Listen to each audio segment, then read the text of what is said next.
Welcome to my channel CP study group. आज हम बात करने वाले हैं जो सेकेंड वर्ल्ड वार का कारण बना था। जी हाँ, आप बिल्कुल सही सुने, मैं बात कर रहा हूँ वेरसाई की संधि।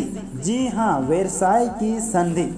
मैं इसके बारे में इतना ज़्यादा आप लोगों को बता दूंगा ताकि इससे जुड़ी तमाम जानकारियों से लेकर के क्वेश्चनों के बीच कोई भी डाउट नहीं रहेगा। इस वीडियो का तात्पर्य है डाउटलेस आंसर। जी हाँ, डाउटलेस आंसर। आप इस वीडियो को ध्यान से देखिए और हमारे चैनल को अगर अच्छा लगे वीडियो तो लाइक और सब्सक्राइब करके जाइएगा। वेरसाई की संधि, इसमें हुआ क्या? सबसे बड़ी क्वेश्चन यह है कि वेरसाई की संधि क्यों की गई थी या फिर किसके बीच हुआ था। तो दोस्तों, यह संधि जो है वह पेरिस की शांति सम्मेलन में बुलाया गया था, जो जर्मनी से मुआवजा लेने के लिए बुलाया गया था, जिसमें यह पता लगा सके कि जर्मनी का जितना भी सर्वोच्च स्थापित जो कर चुका था उसको कम करे, ताकि फिर प्रथम विश्व युद्ध जो हुआ है उसके जैसा फिर विकास ना कर पाए और कोई भी ऐसा कारण या फिर कदम ना उठावे जिससे कि विश्व भर में उसके कारण पूरा समस्याएं हो। ठीक है, तो देखते हैं इसके महत्वपूर्ण टॉपिकों और पॉइंटों के साथ बताने वाला हूं। तो देखते हैं हमारी खास एपिसोड वेरसाई की संधि। पेरिस की संधियों में सबसे महत्वपूर्ण वेरसाई की संधि थी, जो महत्वपूर्ण जर्मनी के साथ संपन्न हुई। इसका अध्ययन विस्तार से करना आवश्यक है। ठीक है, वेरसाई की उसी शीशा कक्ष व हॉल ऑफ मिर्सस में जहां बिस्मार्क ने फ्रांस के सम्मान की उपेक्षा कर जर्मन साम्राज्य की घोषणा की थी। जर्मनी से बदला लेने की प्रवृत्ति के कारण जर्मन प्रतिनिधि मंडल को पहले से तैयार किए गए संधि पत्र पर हस्ताक्षर करने के लिए बुलाया गया। ठीक है, जर्मन का जो प्रतिनिधि था उसे बुलाया गया था पेरिस, जो पहले वो कब्जा कर चुका था, ऐसा बात करके जो कागज था उसमें साइन करने के लिए क्या उसे छोड़ दे रहे हैं। ठीक है, उन्हें एक बार भी मौका नहीं दिया गया कि वे अपना भी पक्ष प्रस्तुत करें जर्मन को। ठीक है, विजेताओं की सेना जर्मनी में थी और जर्मन प्रतिनिधियों की बता दिया गया था कि उनके अस्वीकार का अर्थ जर्मनी का विनाश होगा। ठीक है, उसका जो जर्मनी का आम नेता लोग वहां पर कब तक उसको मौजूद थे, वह उसको पता था कि अगर जर्मनी नकार देता है तो जर्मनी का विनाश हो जाएगा। इस तरह हताश और असम्मानित जर्मन प्रतिनिधि मंडल जब हस्ताक्षर करने के लिए आ रहा था तो रास्ते में खड़ी भीड़ ने उसका मजाक उड़ाया। लाचार जर्मन प्रतिनिधि मंडल का चेहरा पीला पड़ गया और उसने कांपते हाथों से रिक्त स्थान पर हस्ताक्षर कर दिया। ठीक है, जिसे बोलते हैं दबा करके कुछ भी करा लेना। जर्मन साम्राज्य के क्षत्रिय या फिर जर्मन साम्राज्य के क्षेत्रीय पुनर्गठन ने यूरोप का नक्शा ही बदल दिया। इस संबंध में निम्नलिखित परिवर्तन किए गए, जिसका पॉइंट हम इस प्रकार से दिखा सकते हैं। अल्सास और लॉरेन फ्रांस को वापस कर दिया गया। पश्चिम का एक छोटा भूभाग बेल्जियम को दे दिया गया। सार घाटी खनिज पदार्थों से बहुत संपन्न थी, उसे 15 वर्षों के लिए फ्रांस को दे दिया गया। स्लेस्विग को बिस्मार्क ने डेनमार्क से छीना था, इसका उत्तरी भाग डेनमार्क को वापस कर दिया गया। जर्मन उपनिवेश समाप्त कर दिए गए और उन्हें मैंडेट प्रणाली के अंतर्गत विभिन्न देशों में प्रबंध के लिए बांट दिया गया। इन्हीं उपनिवेशों में से एक दक्षिणी पश्चिम अफ्रीका नामीबिया था, जिसे दक्षिणी अफ्रीका को दे दिया गया। क्षेत्रीय व्यवस्था के अतिरिक्त जर्मन पर कुछ और प्रतिबंध लगाए गए। पहला, जर्मनी की सेना एक समय यूरोप में सबसे बड़ी थी, उसके सैनिकों की संख्या 1 लाख तक सीमित कर दी गई। सेकेंड पॉइंट, जर्मन नौसेना समाप्त कर दी गई। उसकी जिन पनडुब्बियों ने कुछ समय के लिए कहर ढा दिया था वे डुबा दी गई। उसके नौसैनिक गढ़ नष्ट कर दिए गए, विशेषकर हेलीगोनलैंड का महत्वपूर्ण अड्डा। ठीक है। थर्ड पॉइंट, जर्मनी के वायुसेना रखने पर प्रतिबंध लगा दिया गया। फोर्थ पॉइंट, क्षतिपूर्ति के लिए जर्मनी को कितना धन देना चाहिए, इसका तत्काल निर्णय लेना कठिन कार्य था। ठीक है। फ्रांस और इंग्लैंड युद्ध का पूरा खर्च वसूलने के पक्ष ले रहे थे और इसका किसी भी देश के लिए भुगतान कर पाना असंभव था। यदि संभव हो भी तो यह निश्चित कर पाना कठिन था कि कुल खर्च कितना हुआ। इसलिए इसे बाद में तय करने का निश्चय किया गया। ठीक है। विल्सन ने फ्रांस और इंग्लैंड की मांग का विरोध भी किया था। बार बार वार्ता करने और कमीशनों को गठन होने के बाद खर्च और उसकी अदायगी का तरीका तय हो गया, तय हो पाया था। ठीक है। जर्मनी को नष्ट क्षेत्रों की पुनर्स्थापना, विनिष्ट संपत्ति का खर्च और मित्र राष्ट्रों में दिए जाने वाले युद्ध के पेंशन देने पड़े।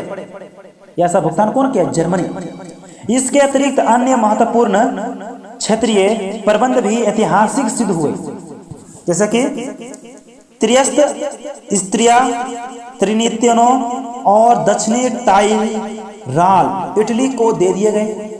इटली की संपूर्णता का सपना काफी हद तक पूरा हो गया। ठीक है। जो इटली का सपना था संपूर्णता का, उसका पूरा हो गया। फिर भी इटली पूरी तरह संतुष्ट नहीं हुआ और विजेता देशों में सबसे असंतुष्ट इटली ही था। ठीक है। स्वतंत्र पोलैंड की स्थापना की गई।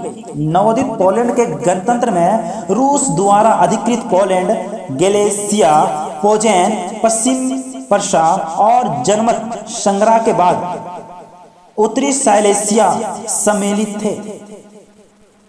पोलैंड को समुद्र तट तक पहुंचाने के लिए एक गलियारे का प्रावधान किया गया। इस गलियारे के अंत में स्थित डेजिंग का बंदरगाह राष्ट्र संघ का प्रबंध में एक अंतर्राष्ट्रीय नगर घोषित किया गया। एस्तातोनिया या फिर एस्टोनिया भी बोलते हैं इसको, एस्टोनिया, लातविया और लिथुआनिया नामक नए देशों का बाल्टिक सागर के पूर्वी तट पर उदय हुआ। नेक्स्ट पॉइंट, फिनलैंड की स्वतंत्रता को मान्यता दे दी गई। नेक्स्ट पॉइंट, बोहेमिया, मोराविया और हंगरी के उत्तरी क्षेत्रों को मिलाकर एक नया देश चेकोस्लोवाकिया का गठन किया गया। Serbia, Montenegro, Bosnia Herzegovina, Croatia तथा डालमेशिया के क्षेत्रों को मिलाकर एक बृहत्तर राज्य यूगोस्लाविया का गठन किया गया। ठीक है। रोमानिया का विस्तार किया गया। उसे हंगरी से ट्रांसिल्वानिया, रूस से बसेरबिया तथा बुकोविना और बल्गारिया से दोबरूजा प्राप्त हुआ। नेक्स्ट पॉइंट है हमारा, पोलैंड, रोमानिया, चेकोस्लोवाकिया तथा यूगोस्लाविया का कई राष्ट्रीयताओं के मेल से गठन हुआ था। इन्होंने अपने देश में अल्पमत के लोगों की सुरक्षा की गारंटी दी। लास्ट पॉइंट, विजेताओं ने पराजित देशों के साम्राज्य की बड़ी कुशलता से आपस में बंटवारा कर लिया। ठीक है। अब फ्रांस को तुर्की से सीरिया और जर्मनी से टोगोलैंड का अधिकांश भाग तथा कैमरून प्राप्त हुए।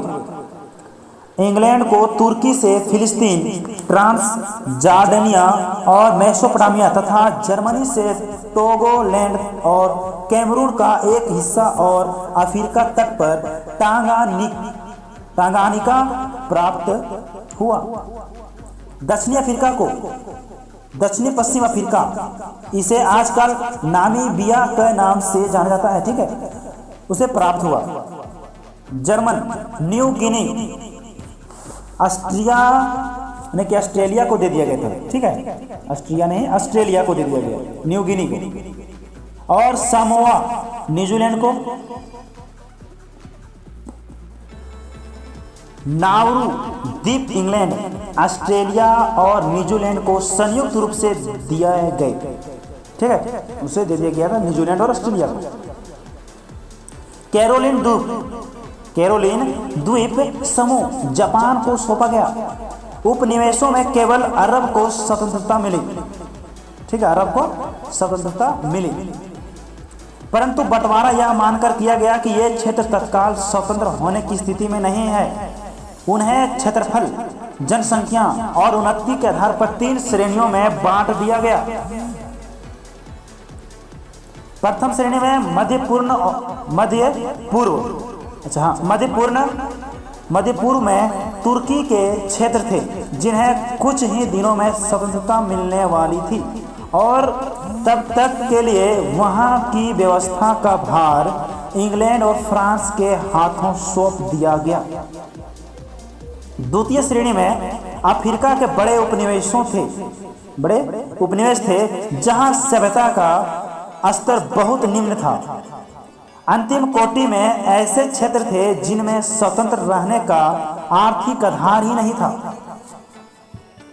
अलग अलग देशों के प्रबंध पर निगरानी के लिए राष्ट्र संघ के तत्वावधान में एक आयोग का गठन किया गया था, जो दौरा कर सकता था, शिकायतें सुन सकता था, और जिसके पास इन क्षेत्रों की प्रगति की वार्षिक रिपोर्ट आनी अनिवार्य थी, ठीक है, सभी क्षेत्रों से रिपोर्ट आने अनिवार्य थी। इन क्षेत्रों में कुछ आपदाओं को छोड़कर प्रायः सभी स्वतंत्र हो चुके थे।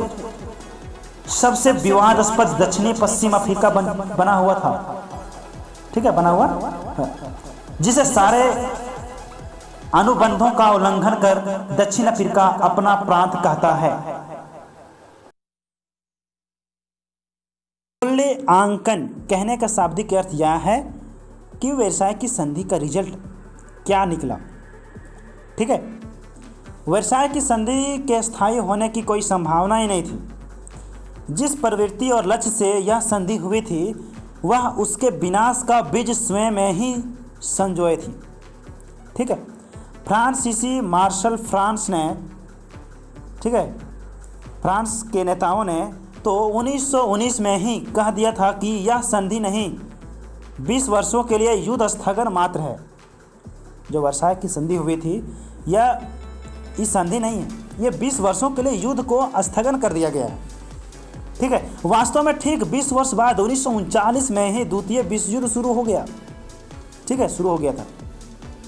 यहाँ कोई भविष्यवाणी नहीं थी। स्थितियों की समझ रखने वाले एक दूरदर्शी का विश्लेषण था। आखिर क्या कारण था कि यह संधि इतनी अस्थायी सिद्ध हुई, ठीक है, यह अस्थायी सिद्ध हुई।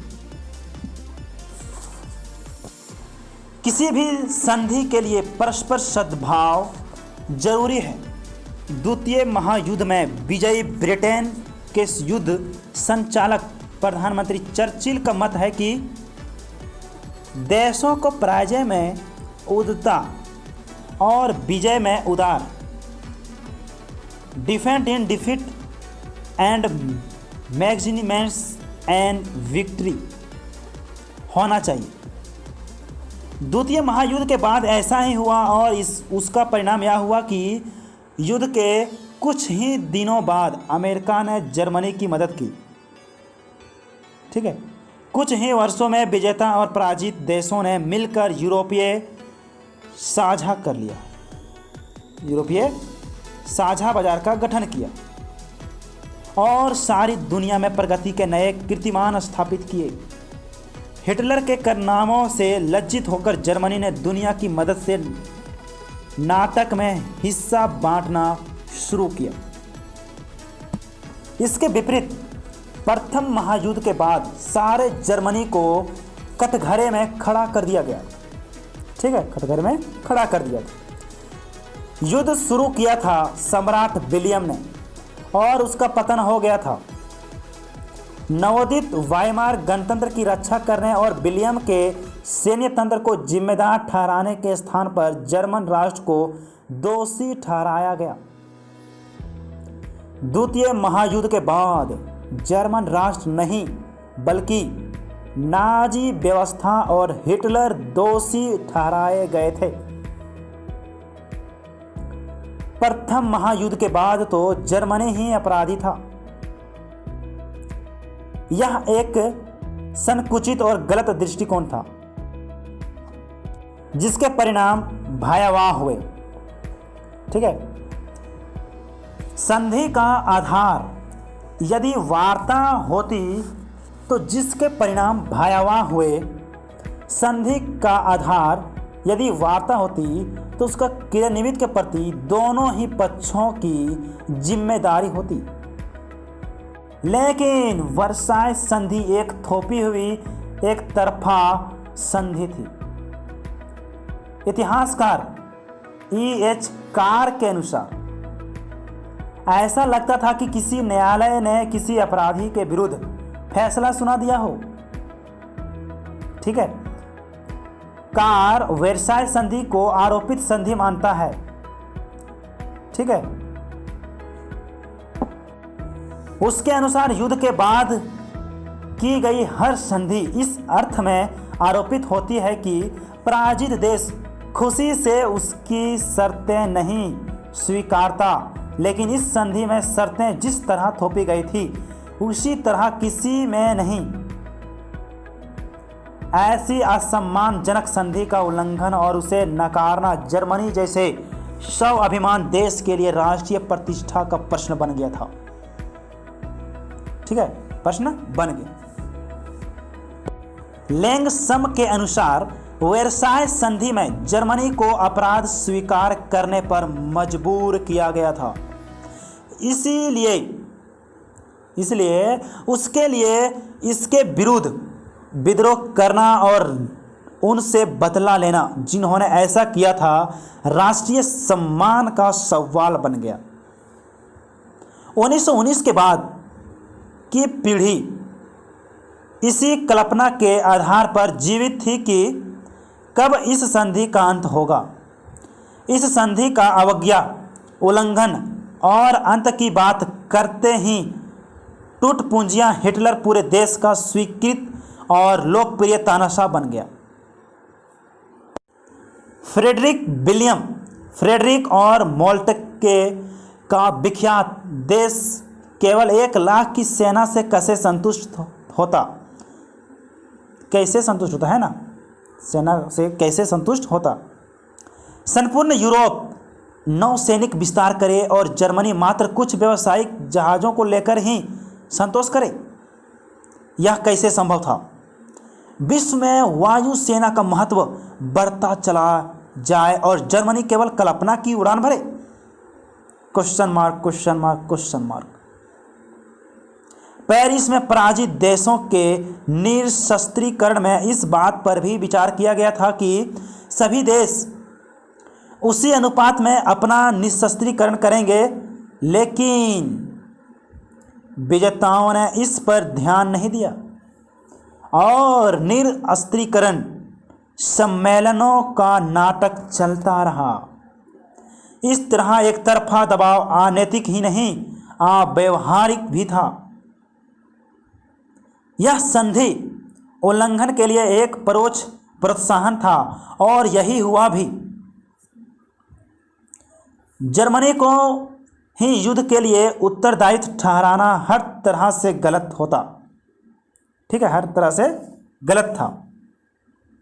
विलियम की जिम्मेदारी कुछ ही हद तक था। आज तो अंग्रेज इतिहासकार भी मानते हैं कि एक पक्ष को जिम्मेदार ठहराना हर तरह से गलत और ऐतिहासिक तथ्यों के विपरीत है। इसलिए युद्ध की क्षति के लिए उस पर इतना भारी बोझ डालना गलत और दूरदर्शिता थी। चर्चिल जैसा साम्राज्यवादी भी इस संधि की आर्थिक शर्तों को पागलपन करार देता है। History will characterise all these transaction as insane. इतनी बड़ी रकम जर्मनी सभी दे सकता। कहने का शाब्दिक अर्थ है कि इतनी बड़ी रकम जर्मनी तभी दे सकता था जब उसका आर्थिक विकास हो, लेकिन उसके औद्योगिक विकास पर हर तरह के प्रतिबंध थे। यहाँ तक कि उसे फ्रांस, इटली और बेल्जियम को खनिज पदार्थ तक देने पड़ते थे। खनिज पदार्थ तक देने पड़ते थे। ऐसी स्थिति में जर्मनी हर जना कहाँ से देता? Question mark. लड़खड़ाते गणतंत्रता, कहने का था गणतंत्र पर आर्थिक बोझ बढ़ता ही गया और जर्मनी का अर्थतंत्र 10 वर्षों में ही पूरी तरह ध्वस्त हो गया। भीषण आर्थिक अराजकता की स्थिति में फासिज्म जन्म लेता है। इसलिए वर्साय में यह दृष्टिकोण सिद्ध हुआ कि जर्मनी को सैनिक ही नहीं आर्थिक रूप से भी पंगु कर दिया जाए। पेरिस की संधियों के विश्लेषण से उनके और भी कई दोष स्पष्ट हो जाते हैं। सबसे आपत्तिजनक यह था कि रूस का जर्मन गुट की पराजय में बड़ा हाथ था और उसे शामिल नहीं किया गया। विजेताओं के पास एकमात्र तर्क था कि वह क्रांति के बाद स्थिति स्पष्ट नहीं है। वस्तुतः कारण यह था कि रूस में ऐसी व्यवस्था स्थापित हो गई थी जो उन शक्तियों की विरोधी थी जिन्होंने युद्ध किया था और शांति कायम करने चले थे। लेकिन रूस के सम्मिलित न होने से कोई भी व्यवस्था अस्थायी नहीं हो सकती थी। विशेषतः पूर्वी यूरोप में इससे यह संदेश भी दृढ़ होता था कि पेरिस में पूंजीवादी साम्राज्यवादी शक्तियां आपसी झगड़े निपटाने के लिए इकट्ठा हुई थी और वे किसी विकल्प या उसकी संभावना के लिए तैयार नहीं थी। ठीक है। विश्व में नई व्यवस्था की बात करते हुए सभी देश अपने विशेष हितों की सुरक्षित करने में लगे थे। फ्रांस पहले तो राइन की सीमा प्राप्त करने के लिए सचेत था। फ्रांस की इस परंपरागत महत्वाकांक्षा की पूर्ति के लिए लुई 14वें से नेपोलियन तृतीय तक सभी राजा और क्रांतिकारी ललायित रहते आए थे। ठीक है। और यह ही जब पूरी नहीं हुई तो फ्रांस सुरक्षा के प्रश्न पर यह कहकर अड़ गया कि फ्रांस की सीमाओं को सुरक्षित रखने की हर तरह की गारंटी होनी चाहिए। संधियों की कठोरता और सामान्य निशस्त्रीकरण की असफलता के बाद असफलता का सबसे बड़ा कारण यही था। ठीक है। क्या था कि संधियों की कठोरता और सामान्य निशस्त्रीकरण की असफलता का सबसे बड़ा कारण यही था। इसी तरह इटली का एकमात्र उद्देश्य एड्रियाटिक तट पर स्थित डालमेशिया प्रदेश को प्राप्त करना लगता था। इससे इटली और यूगोस्लाविया के बीच कटुता बढ़ रही थी। जब तक लुप्त पोलैंड की महत्वाकांक्षा न केवल अपनी पुरानी सीमाएं प्राप्त करने की थी, बल्कि वह पूरा साइलेशिया लेना चाहता था। अब तक लुप्त पोलैंड की महत्वाकांक्षा न केवल अपनी पुरानी सीमाएं प्राप्त करने की थी, बल्कि वह पूरा साइलेस लेना चाहता था। ठीक है। इससे नवोदित पोलैंड के अपने पड़ोसियों के साथ संबंध कटु होने अनिवार्य थे। संधिकर्ताओं के अपने अपने अलग स्वार्थ थे।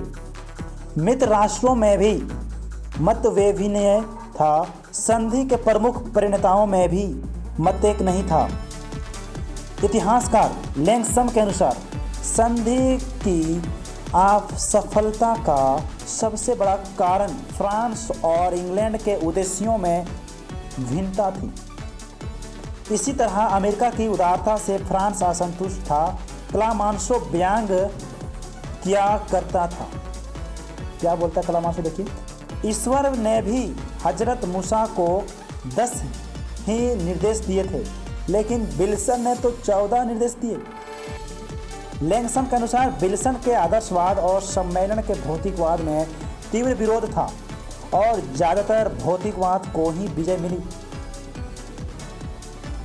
Wilson's idealism came into sharp conflicts with materialism at the conference, and in most cases materialism triumphed।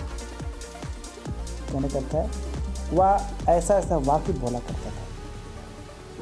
इसी तरह संधि वार्ता में विजेताओं के निरस्त्रीकरण की बात ना चले जाने से बदनीयती स्पष्ट होने लगी थी। एक तरफा निरस्त्रीकरण का कोई अर्थ नहीं था और वह अस्थायी नहीं हो सकता था। क्षतिपूर्ति का आधार गलत ढंग से तैयार किया जा रहा था। जब युद्ध स्थगित किया गया तो जर्मनी इस बात से आश्वस्त था कि उसके साथ अतिशयता नहीं होगी, लेकिन सारी जिम्मेदारी उसके ऊपर थोपना पहले के युद्ध स्थगन की शर्तों के विरुद्ध था। संधि की 231वीं धारा के अनुसार जर्मनी और उसके मित्रों द्वारा मित्र राष्ट्रों और उनके सहयोगियों पर युद्ध थोपने के कारण उनकी सरकारों और नागरिकों को हुई सारी क्षति और हानि का उत्तरदायित्व जर्मनी को स्वीकार करना पड़ा। यह भी निश्चित था कि ऐसा आतिशवादी दृष्टिकोण जितना जर्मनी के लिए घातक था उतना ही विजेताओं के लिए भी था।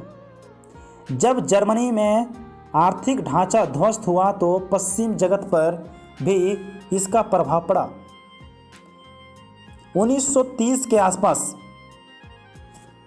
जर्मनी के साथ साथ सारी पश्चिमी दुनिया लड़खड़ा रही थी।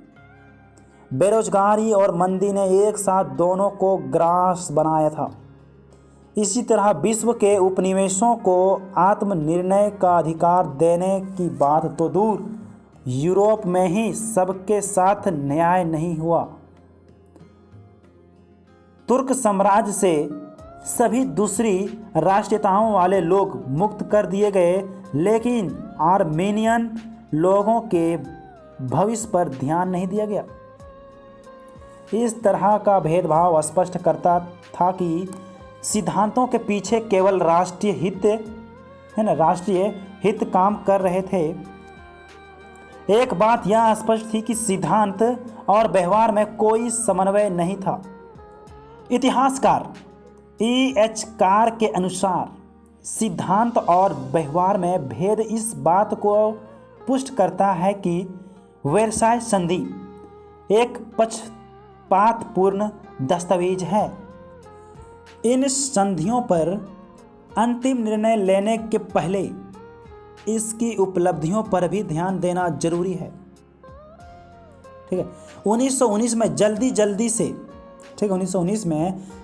से जल्दी शांति स्थापना की आवश्यकता थी। अच्छी या बुरी संधि का प्रश्न तो गौण था, यानी कि शांत था। इसलिए लैंगसम के अनुसार आश्चर्य यह नहीं है कि बुरी संधि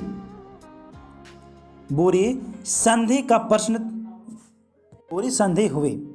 आश्चर्य यह है कि कोई संधि तो हुई। कम से कम यूरोप में ही सही संत्रस्त लोगों की मुक्ति हुई और उनका स्वतंत्र राज्यों के रूप में उदय हुआ। फिर उन्हें उन राज्यों में मिल जाने भी दिया गया जिनसे उनकी सांस्कृतिक निकटता थी। एक साथ Czechoslovakia, Yugoslavia, Poland, Latvia, Lithuania और एस्टोनिया की स्थापना पेरिस की सबसे बड़ी सफलता थी।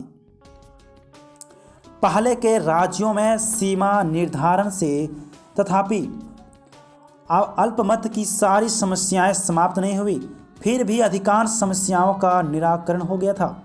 साम्राज्यवादी देशों ने भी यूरोप के लिए जनमत को निर्णय का आधार माना। कितने ही क्षेत्रों में अंतिम निर्णय लेने से पहले जनमत संग्रह किया गया, जैसे मेलमेदी बेल्जियम को देने से पहले वहां की जनता की इच्छा जान ली गई। दक्षिण पूर्वी यूरोप में भी कई स्थानों पर ऐसा ही किया गया। सीमा निर्धारण में बहुमत की इच्छा अनुसार ही निर्णय किया गया। कम से कम यूरोप के संदर्भ में यह एक महत्वपूर्ण उपलब्धि थी। किसी भी निर्णय में कभी अल्पमत की समस्या सबके लिए संतोषजनक ढंग से नहीं हल की जा सकती। इसलिए सीमा फेरबदल के बाद भी बहुत से देशों में अल्पमत के लोग आरक्षित रह गए। उनकी सुरक्षा के लिए संधि में ही प्रावधान कर दिया गया। यह दूसरी बात है कि उनका पूरी तरह पालन न होने से कटुता बढ़ी और स्थिति बहुत बेहतर नहीं हो पाई। लेकिन अल्पमत की सुरक्षा के लिए पेरिस में किए गए प्रयत्नों का इससे महत्व कम नहीं होता। यद्यपि पेरिस में भी लक्ष्य सीमित थे और अधिकांश निर्णय विजेताओं के हित को ध्यान में रखकर ही किए गए थे, फिर भी यहाँ अन्य बातों को बिल्कुल नज़रअंदाज नहीं किया गया था। वियना कांग्रेस की तरह यहाँ लूट के बंटवारे जैसे प्रश्न नहीं था। राष्ट्रीय हितों की बात भी कुशलतापूर्वक की गई थी, ना कि वियना के जैसा स्थूल और भद्दे तरीके से। समय के साथ स्थितियाँ बदली थी, इसलिए यह नितांत प्रगति विरोधी रुख नहीं अपनाया जा सका। पेरिस की सबसे बड़ी उपलब्धि राष्ट्रसंघ की स्थापना थी। यह सच है कि राष्ट्रसंघ को बहुत अधिक सफलता नहीं मिली। वह द्वितीय महायुद्ध को रोक नहीं सका और लेनिन के अनुसार पूंजीवादी षड्यंत्रों का केंद्र बना रहा।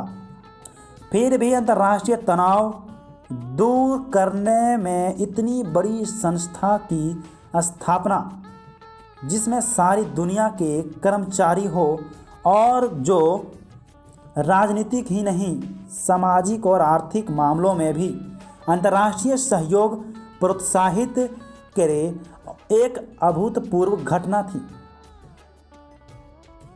परस्पर विद्वेष के बावजूद विभिन्न देशों का इसकी स्थापना के लिए तैयार हो जाना इस बात का प्रमाण था कि दुनिया युद्ध से आक्रांत थी। राष्ट्रीय स्वार्थ से ऊपर उठना आसान नहीं था। फिर भी अंतर्राष्ट्रीय सहयोग की अनिवार्यता को नज़रअंदाज नहीं किया जा सका। राष्ट्रसंघ के उद्घाटन के समय फ्रांसीसी राष्ट्रपति पुएंकरे ने सदस्यों को संबोधित करते हुए कहा था, आपके हाथों में विश्व का भविष्य है। और यह सच भी था कि राष्ट्रसंघ से लोगों को बड़ी आशाएं थी। उसकी उपयोगिता का इससे बड़ा प्रमाण क्या होगा कि असहाय होने के बावजूद द्वितीय विश्व युद्ध के बाद राष्ट्रसंघ के भग्नावशेष पर ही संयुक्त राष्ट्रसंघ की स्थापना करनी पड़ी। इस प्रकार निर्विवाद रूप से इतनी बड़ी संस्था का निर्माण पेरिस की एक ऐतिहासिक उपलब्धि थी। ठीक है। साथ साथ यह भी ध्यान में रखना चाहिए कि संधिकर्ता कौन थे और वे किन स्थितियों में संधि कर रहे थे। पेरिस में एक तरह अधिकांशता ऐसे लोग थे जो प्रजातांत्रिक सरकारों के नेता थे और उनके सामने आगामी चुनाव का भय था। वे किसी भी आदर्श के लिए अपना पद खतरे में डालने के लिए तैयार नहीं थे। युद्ध के तत्काल बाद विजेता देशों में भी खुशी के साथ क्षोभ माने कि गुस्सा आक्रोश भी था। क्षोभ और आक्रोश भी था। कोई भी तर्क करने या विवेक से काम लेने की मन स्थिति में नहीं था। युद्ध के जवाब से त्राण पाते ही जनता विजय के उन्माद से पीड़ित थी और केवल भावनात्मक स्तर पर सोच विचार कर रही थी। यही संधि यदि एक वर्ष बाद होती तो स्थिति कुछ और हो सकती थी, लेकिन जनमत की भावना और उसका राजनेताओं पर दबाव कार्य क्षेत्र को सीमित कर देता था। फ्रांस में जर्मनी का आतंक स्वाभाविक था। उसकी उत्तरी पूर्वी सीमा से हमेशा हमलावर जर्मनी सीधे पेरिस तक घुस आता था और फ्रांस की नींद हराम होती थी। 45 वर्षों में 2 बार जर्मन सेना ने फ्रांस में प्रवेश कर उसे रौंदा था, मैंने बेरहमी से मार दिया था। इसकी पुनरावृत्ति से बचना फ्रांस की जनता और राजनेताओं के लिए सर्वाधिक महत्व की बात थी। इसी प्रकार इंग्लैंड का साम्राज्य उसके अस्तित्व और महानता का आधार था। इस संबंध में वह कैसे कोई समझौता करता, साथ ही शासन और शासकों का चरित्र भी देखना चाहिए। अपने वर्ग के स्वभाव के अनुकूल ही तो वे कार्य और निर्णय करते। फीसर के अनुसार क्या बताते हैं उसके अनुसार देखते हैं। युद्ध ने हर किसी को हर कहीं आंदोलित कर दिया था, हर क्षोभ को जगा दिया था, हर दावे को उभार दिया था, हर किसी की कल्पना जगा दी गई थी, हर किसी की भूख बढ़ा दी गई थी। ठीक है, बढ़ा दी थी। भूख, दावे, कल्पनाओं और क्षोभ के समय युद्ध से क्लांत राजनेताओं ने जो अपने देश के उग्र जनमत के प्रति उत्तरदायित्व थे और जिन्हें समाचार पत्रों के अंधाधुंध प्रचार का सामना करना था, जहां तक हुआ समस्याओं का समाधान ढूंढा। ऐसे वातावरण में इंग्लैंड और फ्रांस में जर्मनी से पाई वसूल करो, कैसर को फांसी दे दो, सीलिंग के लिए सीलिंग और टन के लिए टन जैसे नारे लग रहे थे। राजनेता कैसे उदार हो जाते। इन बातों पर ध्यान न देने से पेरिस संधियों की आलोचना भी उतनी ही कठोर हो सकती है जितनी ये संधियां थी।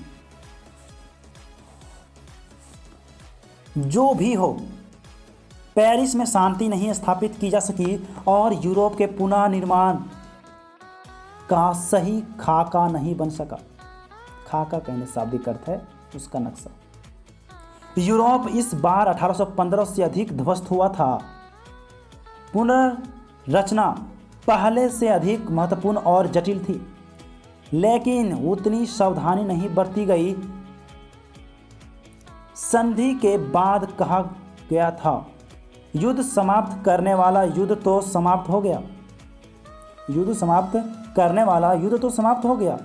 अब शांति को समाप्त करने वाली शांति शुरू हो रही है। The war to end war has ended, now begins the peace to end peace। प्रथम महायुद्ध के दौरान मित्र राष्ट्रों ने बार बार कहा, यह युद्ध इसलिए लड़ा जा रहा है कि दुनिया से युद्धों की परंपरा ही समाप्त कर दी जाए। वह युद्ध तो समाप्त हो गया था, लेकिन उसके बाद जो शांति व्यवस्था लागू की गई उसमें ही शांति भंग होने के बीज थे। इस कथन की सच्चाई घटनाओं ने साबित कर दी जब संधि के 3 वर्ष बाद ही मुस्सोलिनी और 13 वर्ष बाद हिटलर का प्रादुर्भाव हो गया। वर्साय या पेरिस की संधियों को सही परिप्रेक्ष्य में देखने का सबसे सही तरीका है। ठीक है, वर्साय या पेरिस की संधियों को परिप्रेक्ष्य में के अच्छे तरह से देखने का सबसे सही तरीका है। उसके वियना में की गई व्यवस्था से तुलना करने के बाद द्वितीय महायुद्ध के बाद की स्थिति से उसकी तुलना करना, वियना कांग्रेस में प्रगति विरोधी और स्वार्थपूर्ण स्वार्थपूर्ण हरकतों के बावजूद नेपोलियन और फ्रांस में अंतर रखा गया था और फ्रांस का प्रतिनिधि तालीरा निर्णायक रूप से कांग्रेस में शामिल था। फ्रांस 2 वर्षों के बाद ही विजेताओं के संघ में शामिल कर लिया गया। पेरिस की संधि ने परिवर्तनों को प्रोत्साहित किया। इसे पूरी तरह प्रतिक्रियावादी नहीं कहा जा सकता। वह क्रांतियों के दमन का कोई संगठित प्रचार भी नहीं किया गया, परंतु 20 वर्ष भी अस्थायी शांति न रह पाई, क्योंकि यह बेल्जियम और जर्मनी में अंतर नहीं किया गया। द्वितीय महायुद्ध के बाद की स्थिति को देखें तो लगेगा कि पेरिस के लोगों ने वियना से सबक नहीं लिया था, लेकिन 1945 में विजेता वर्साय की गलतियों से सीख ले चुके थे। इस बार तत्काल कोई औपचारिक संधि नहीं हुई। नुरेमबर्ग में युद्ध के अपराधियों पर मुकदमा चला और केवल हिटलर के प्रमुख सहयोगियों को अपराधी माना गया। जर्मनी के नए गणतंत्र पर दबाव डालने के बदले उसे सहायता दी गई और एक सम्मानजनक संबंध स्थापित हुआ। मार्शल योजना के अंतर्गत यदि विजेता फ्रांस और इंग्लैंड को सहायता मिली तो पराजित जर्मनी को भी। पश्चिमी देशों में आर्थिक सहयोग का एक ऐतिहासिक क्रम शुरू हुआ और 1 दशक बाद ही पूरी तरह नष्ट जर्मनी अपने पैरों पर उठ खड़ा हुआ। 2 दशक बाद तो वह यूरोप का सबसे औद्योगिक और दृढ़ देश बन गया। प्रथम महायुद्ध के बाद हिटलर का और द्वितीय विश्व युद्ध के बाद विली ब्रांड का प्रादुर्भाव हुआ था, जिसे शांति प्रयासों के लिए नोबेल पुरस्कार दिया गया। यह स्पष्ट है कि स्थितियों से अलग कर घटनाओं को नहीं देखा जा सका। 1815, 1919 और 1945 ईस्वी की स्थितियां सर्वथा भिन्न थी। फिर भी आंशिक समानता से भी तुलना का आधार प्रस्तुत होता है। कहा जा सकता है कि जैसे वियना कांग्रेस पुरातन व्यवस्था के पोषकों की जीत थी, जैसे वियना कांग्रेस पुरातन व्यवस्था के पतन को बहुत दिनों तक नहीं टाल सकी, वैसे ही पेरिस संधियां भी साम्राज्यवाद के पतन को नहीं रोक सकी। ठीक है, तो दोस्तों यह था मेरा वर्साय संधि के लेकर। वीडियो अच्छी लगे तो लाइक शेयर सब्सक्राइब करना ना भूलें।